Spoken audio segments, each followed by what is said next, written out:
Hello and welcome to the Crochet Business School podcast. Today, let's talk about how you start your crochet business by selling at craft fairs. There are a whole different range of ways that you can earn a living, earn an income from selling your crochet, whether that be through selling what you make or other avenues as well. And in this podcast series, we're going to explore what each of the different options are. And this week, we're looking at craft fairs.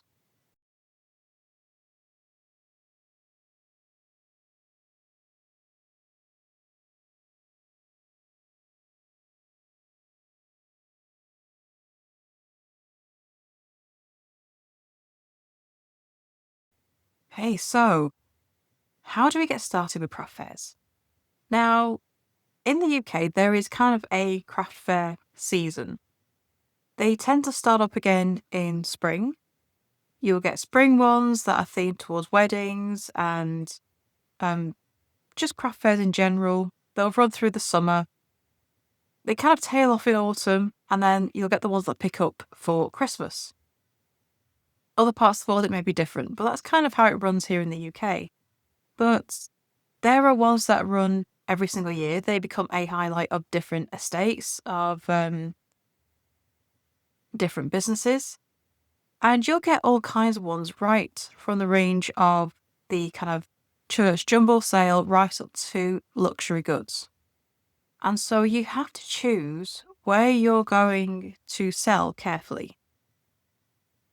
How well a day you have at the craft fair starts before you even turn up for the day. It starts before you even sign up to the event.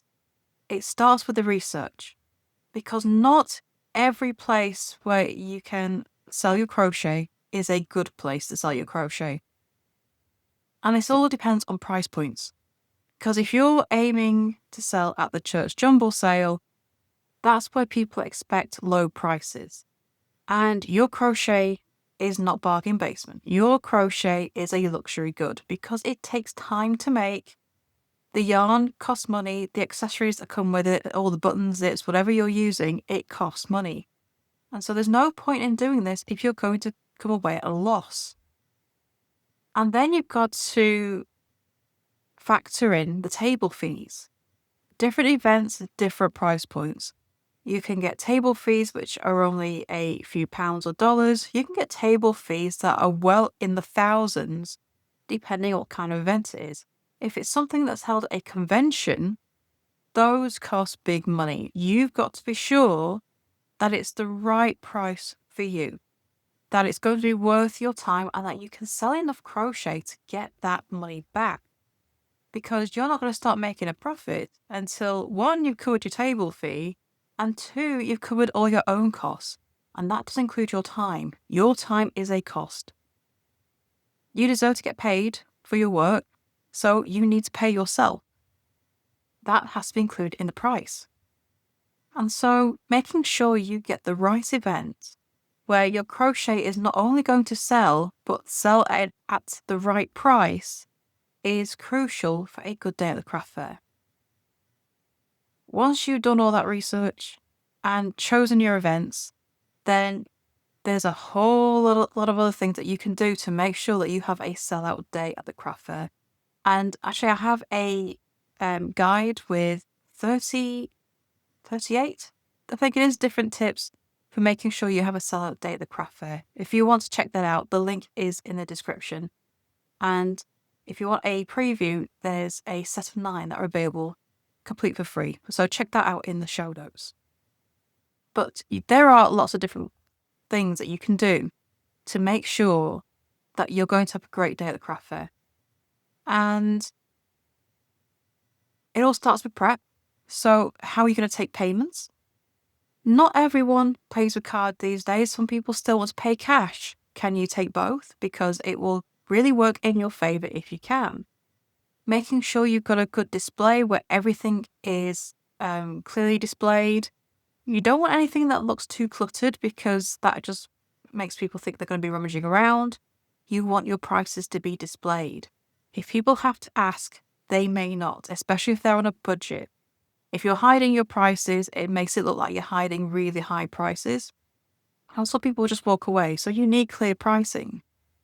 Are you going to accept custom orders to make and deliver after the day? Do you have an online store? Do you have a way for people to find you if they're not ready to buy right now? Maybe they just don't have the budget right now, but maybe in a week or two's time they might. So, how are they going to remember your name later? Do you have your social media pages on display? Do you have a QR code they can scan so they can get onto your Facebook, your Instagram, wherever it is you have? All these little things make a difference. Making sure that you yourself feel approachable to the people coming through so they can come and have a chat and ask away. Even little things about even just, crocheting while you're there so they can see pieces being made. Because that reassures people that you are actually the one making these things. And they are far more likely to buy if they are reassured that it is an actual handmade item and not just something you bought in. So there's all kinds of ways you can ensure you have a great day at craft fairs. Now, of course, selling at craft fairs means is that you have to go to where the events are. You're going to be traveling. You are going to need transport. You're probably going to need your own table that you can go set up. And if you're going to outdoor events, you might even need your own gazebo to make sure that, rain doesn't spoil the day. But you've got to be prepared to travel. You can't guarantee you're going to be able to go to enough events by just trying to stay local. If your aim is to kind of only sell at these events because that's just the way you prefer, you're going to have to travel farther afield. I mean, there are people who will tour up and down the country here in the UK going to events that they can sell at, and they will only sell at these kind of trade fairs, craft fairs, market events. That's the only places they sell, and they will just tour. So there is travel involved, there is time away from home involved, and are you prepared to do that? And of course, you don't just have to sell at craft fairs. You can do this in combination with all kinds of different other ways of earning from your crochet, like having an online store. Crochet patterns. You have the crochet patterns for what you make at the craft fair. You can teach classes on how to crochet. Sometimes these events have class setups as well, so they can have attract more of an audience, and you can get in on that as well. So there's all different ways that you can combine this with other ways of making money from your crochet, because we don't just have to stick with one single way. If we open up our horizons, then we can make crochet a great income and an income you can live off. But it does mean exploring your options a bit. And that's what this podcast series is all about. It's about exploring all the different options you have of making money from your crochet. So check out the other episodes in this series because I'm going to go through an awful lot. But craft fairs are incredibly popular. And people do start their crochet at craft fairs. And they are actually busy making more items to sell as the day goes on to try and replace at least one or two things that they're getting sold because they're doing so well.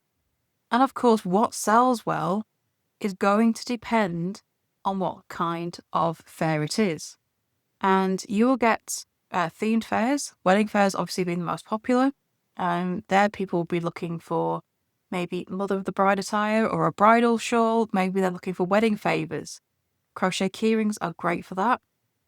And other little bits and pieces, maybe some miniature amigurumi bees and things like that, flowers, artificial bouquets, and buttonholes, they are also great sellers as well. You'll get baby conventions, people looking for nursery decor for their coming babies, also a big market, and all kinds of other things as well. There is a huge, huge demand for handmade exclusive pieces. Things that are made by skilled artisans. People with budgets, they are looking for something that's exclusive, something that nobody else has.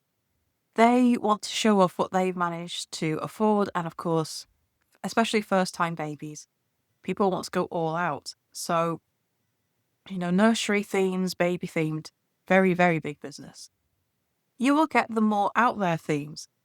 Sci-fi conventions. If you can crochet something that goes without you, definitely got something going. amigurumi collectibles that are themed around, an event will go down really, really well.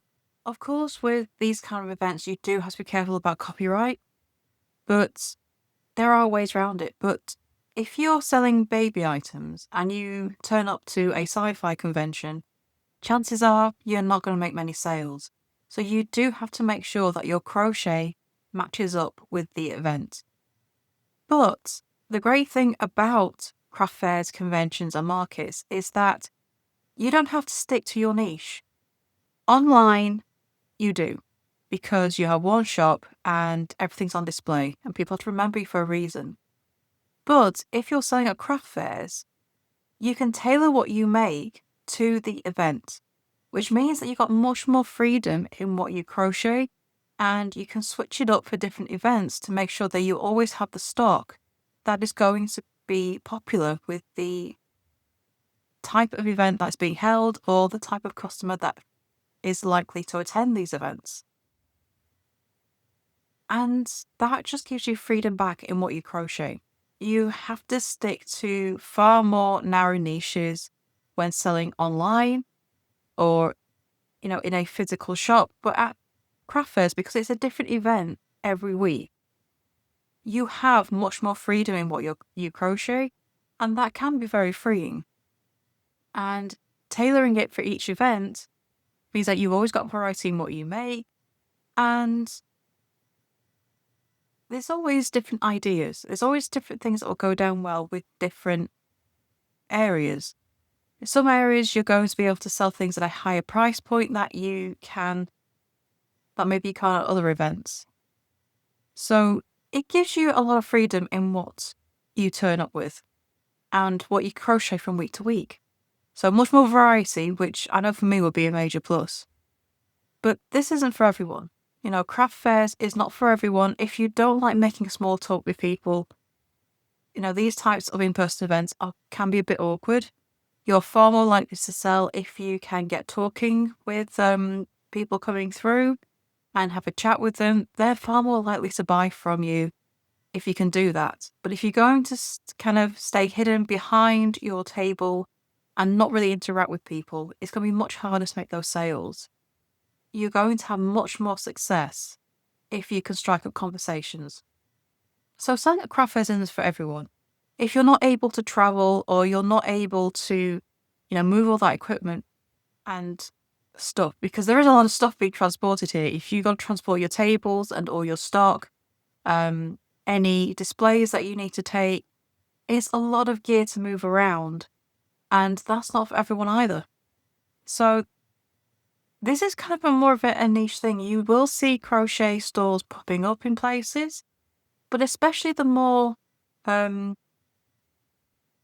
of luxury end of events, you don't really see many crochet tables. And that is to do with how long crochet takes to make. Because when you've got to make a lot of money back on the table fee, it can be very difficult to make enough crochet pieces to make that worth your while. So there is a sticking point here. There is an upper limit as to what is going to work and be worthwhile. But that is all down to you and your positioning and if you can make the luxury end work. And it's all down to your own decision on what is worth it for you and what isn't. But I say the mid-range is very popular. I know that in the US, amigurumi plushies have been doing really well. The chunky ones that you make with that chenille yarn, they've been going down a treat in recent years. Very, very popular. And they are, of course, great for kids. But what works well for you is going to work. It's going to work different for different people. Maybe Christmas fairs are your thing, with all the different decorations and the bunting. And maybe you don't really do much as craft fairs in spring. Maybe that's just not your season. So it doesn't have to be something you do all year round. It can be something that you do just for a season. And then the rest of the year, you're selling through an online shop or different ways. This is not a be-all and end-all option. It can be just something you do occasionally. It doesn't have to be something you do full time, or the other hand, it could be the thing that you want to do full time and do a different event every week. Different ways suit different people, and that's the fantastic thing about selling crochet. Different things work for different people.